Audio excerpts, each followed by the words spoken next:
Hello student, तो स्वागत है आपका फिर से हमारे YouTube channel success coaching classes Jackboard पर। तो आज हम लोग डिस्कस करने वाले हैं क्लास 8 ज्योग्राफी चैप्टर 1, जो कि हमारा संसाधन है। संसाधन को इंग्लिश में क्या कहते हैं, रिसोर्सेज भी कहते हैं। ये हम लोग को याद रखना बहुत जरूरी है।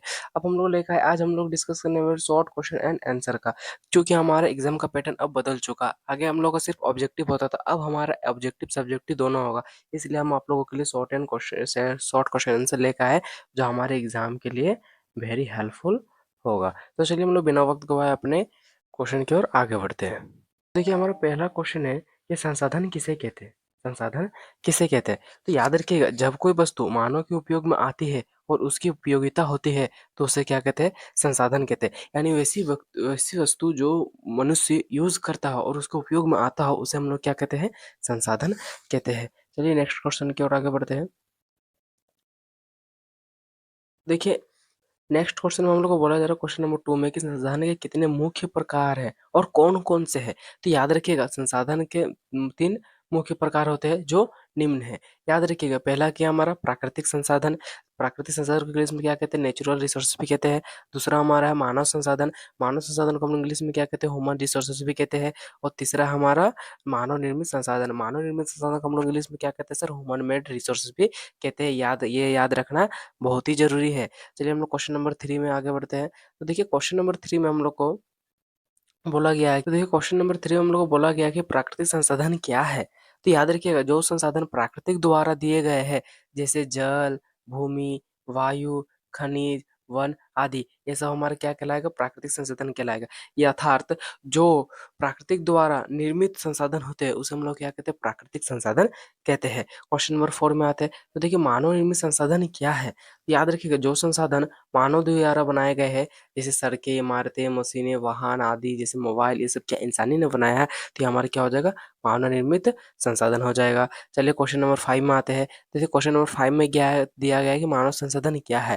तो याद रखिएगा कि मानव की योग्यता, ज्ञान और कौशल को मानव संसाधन कहते हैं। ठीक है, चलिए हम लोग नेक्स्ट क्वेश्चन की ओर आगे बढ़ते हैं।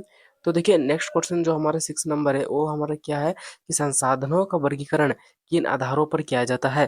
तो याद रखिएगा सर, संसाधनों का वर्गीकरण किस आधार पर किया जाता है। तो आंसर में हम लोग को दिया गया है कि संसाधनों का वर्गीकरण 3 आधारों पर किया जाता है, जो हमारा निम्नलिखित है। ये कौन कौन सा है, चलिए हम लोग देखते हैं। तो देखिए, पहला हमारा उत्पत्ति के आधार पर, जो हमारा प्राकृतिक मानव निर्मित मानव संसाधन हो जाएगा। दूसरा हमारा है विकास की अवस्था के आधार पर, जो हमारा संभावित वास्तविक हो जाएगा।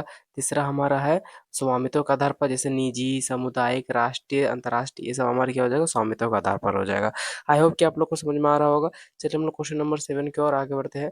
तो देखिए, क्वेश्चन नंबर 7 में बोला जा रहा है कि संभावित संसाधन क्या होते हैं।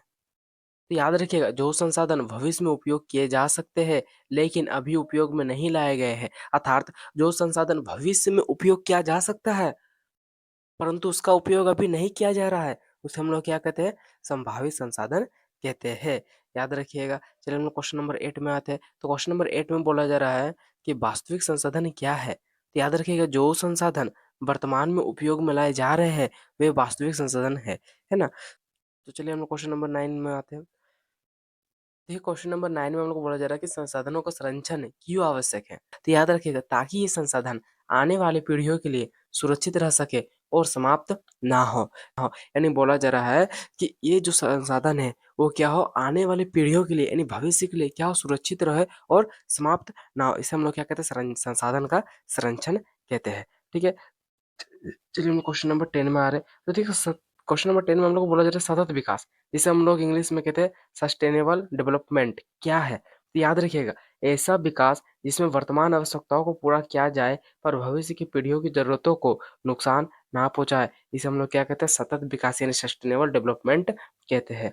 चलिए हम लोग क्वेश्चन नंबर 11 में आते हैं। तो देखिए, क्वेश्चन नंबर 11 में हम लोग को बोला जा रहा है कि मानव संसाधन का विकास कैसे किया जाता है। मानव संसाधन का विकास कैसे किया जाता है। तो याद रखिएगा, शिक्षा, स्वास्थ्य और परीक्षण द्वारा मानव संसाधनों का विकास किया जा सकता है। देखिए, क्वेश्चन नंबर 12 में हम लोग को बोला जा रहा है कि संसाधन संरक्षण के उपाय बताइए। यानी संसाधन का संरक्षण, यानी संसाधन को हम लोग कैसे सुरक्षित रखे, कैसे स्टॉक कर रखे, उसका हम लोग को उपाय बताना। तो देखिए, पहला उपाय है हमारा संसाधनों का सही उपयोग। ठीक है, दूसरा उपाय है हमारा पुनर्चक्रण जिसे हम लोग रिसाइक्लिंग भी कहते हैं इंग्लिश में। तीसरा उपाय है हमारा वृक्षारोपण यानी प्लांटेशन। और चौथा उपाय है हमारा ऊर्जा की बचत। और पांचवा उपाय है जल संरक्षण यानी जल का सुरक्षा करना। ठीक है,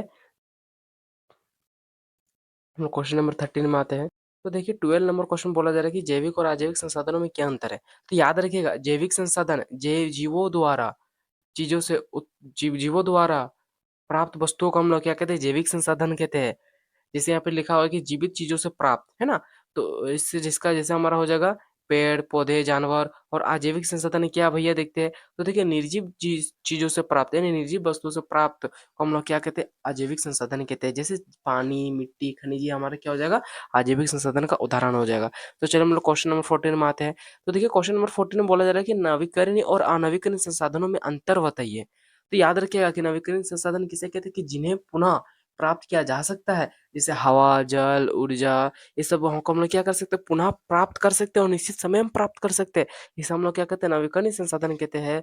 और अनवीकरणीय संसाधन किसे कहते हैं, जो समाप्त होने पर दोबारा नहीं बनते हैं, जैसे कोयला पेट्रोलियम। इसको एक निश्चित समय में प्राप्त नहीं किया जा सकता है, वैसे संसाधन को हम लोग क्या कहते हैं, अनवीकरणीय संसाधन भी कहते हैं। याद रखिएगा।